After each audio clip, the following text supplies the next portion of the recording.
and welcome back to my channel. I am the Masked Trans and you are watching me, baby. Now before we get today's video started, I just want to give a quick what's up to my peeps and a diabolical middle finger to the creeps. You know who you are. Alright you guys, so welcome back. I got rid of Bay. He's gone, so I came back to complete my thoughts about this whole We Spot thing. I think I was talking about gay marriage, so let me finish that point.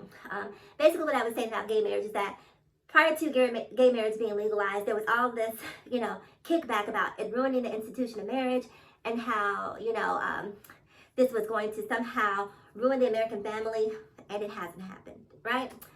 So I just wanted to complete that thought, but I really want to go back to this We Spot thing before I get out of here.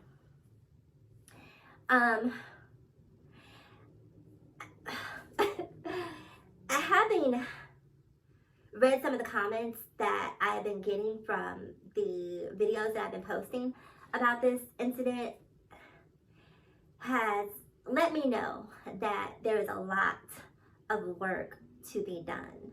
A lot of work to be done.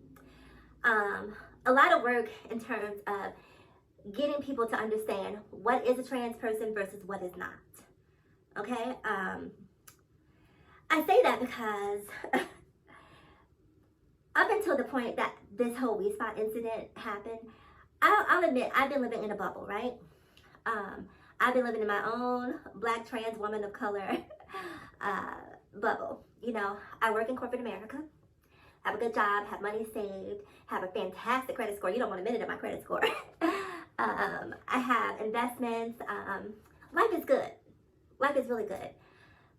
My birth certificate is amended, female. My driver's license, female. Social security, female.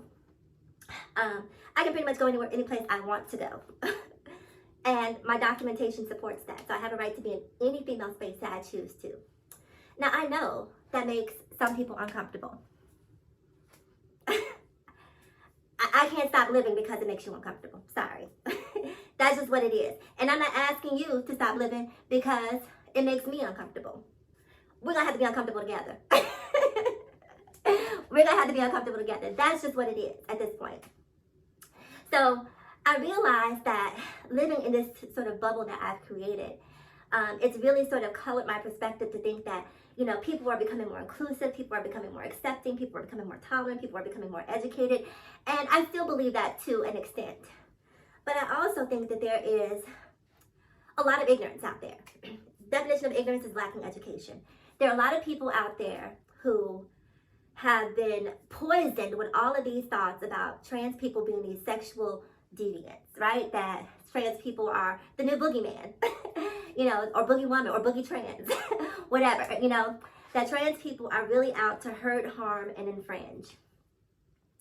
And what I've been trying to do over my past couple of videos as it relates to this We Spot incident is get people to understand the nuances, right? That what happened at the We Spot, I'm not convinced that that was a trans woman.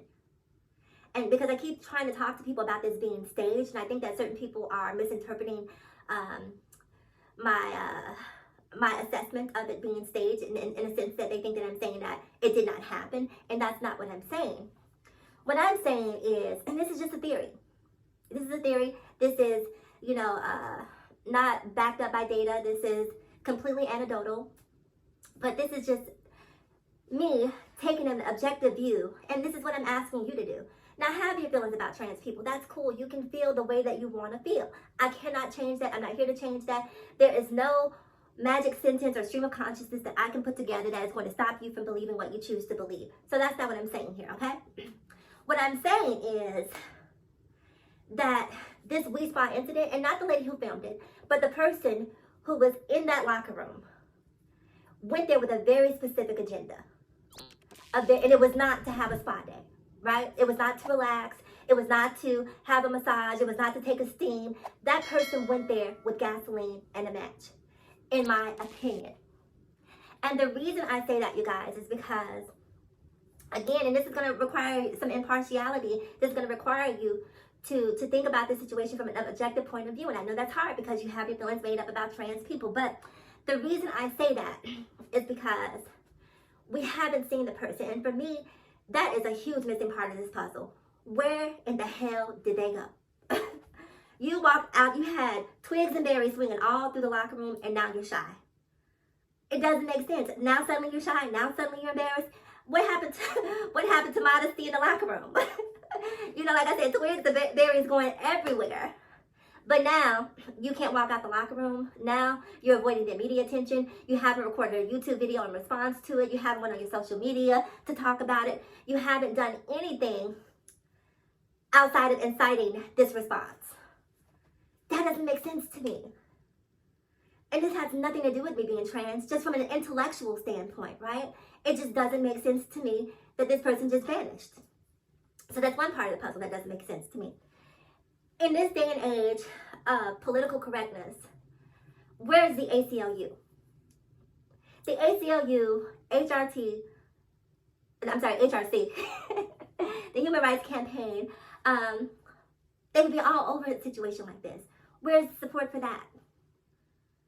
That doesn't make any sense, that it hasn't, garnered support from the trans community, because the trans community would definitely be rallying behind this person if they existed. Where are they? Where are they? Another thing for me that doesn't make sense, and these are all questions that need to be answered for me. And I know for some of you, you don't give a damn about these questions. For some of you, you heard balls, male genitalia, and that was it. That was it. That was all you needed. Game over. I don't need to hear anything else. I don't need any questions answered. And again, if that's your standpoint, then so be it. I'm not here to change what you think. I'm just telling you why it doesn't make sense for me. Another part of the puzzle that doesn't make sense for me, or is a part of the puzzle that has to be answered for me, is, was this that person's first time being there? Are they a member? Do they come there on a regular basis? I need answers to that. Okay?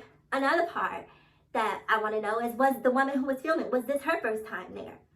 Not because I'm trying to decipher whether or not she was a part of this quote-unquote conspiracy, but I want to know what her previous interactions at the club were. How have those been, if she's been a long-time patron?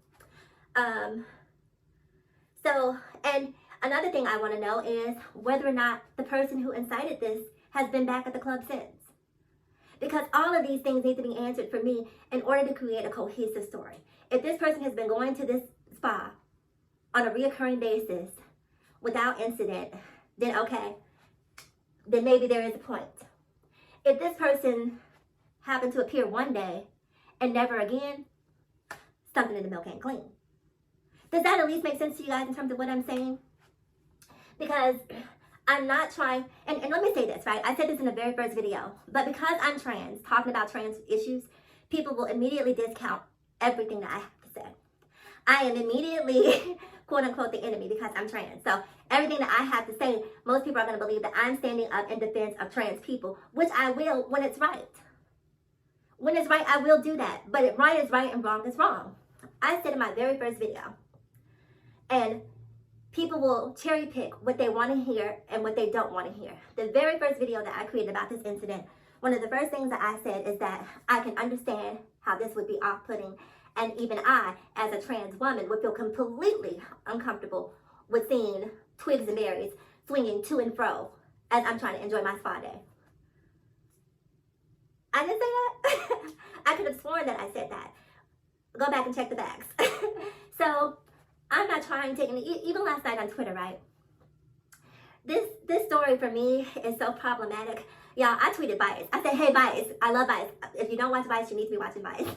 I tweeted Bias and said, Bias, I need y'all to look into this story because somebody has to make this make sense for me. Because if this person is trans, the trans community as a whole needs to call this person to the carpet. Because what you chose to do didn't just affect you. It's making all of us look crazy out here. And I'm not in the business of looking crazy. So if this person is trans, I need to know so I can read her. So I can let her have it. But if the person is not trans, I need these people out there who are vilifying all trans based on this occurrence to understand that this person is not trans. Because as I've said multiple times, most trans women are completely uncomfortable with having their bodies exposed. We don't even want to go through TSA screenings because you don't want people feeling on your anatomy.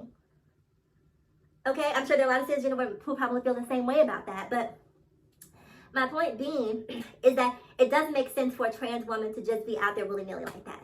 Me being trans and me knowing trans and me living the trans experience, I can tell you how most, not all, and this trans person at the We Spa could be an anomaly, could be an aberration, I don't know. But what I'm saying, for the most part, the majority of trans women aren't going to be comfortable exposing themselves in public. They're going to want to keep that part of themselves private.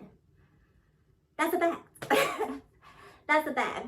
So I am so, I've gotten so many comments from people, been called demons and deviants and, just the most vulgar language and characterizations of trans people have been sent to me in the form of comments on my videos.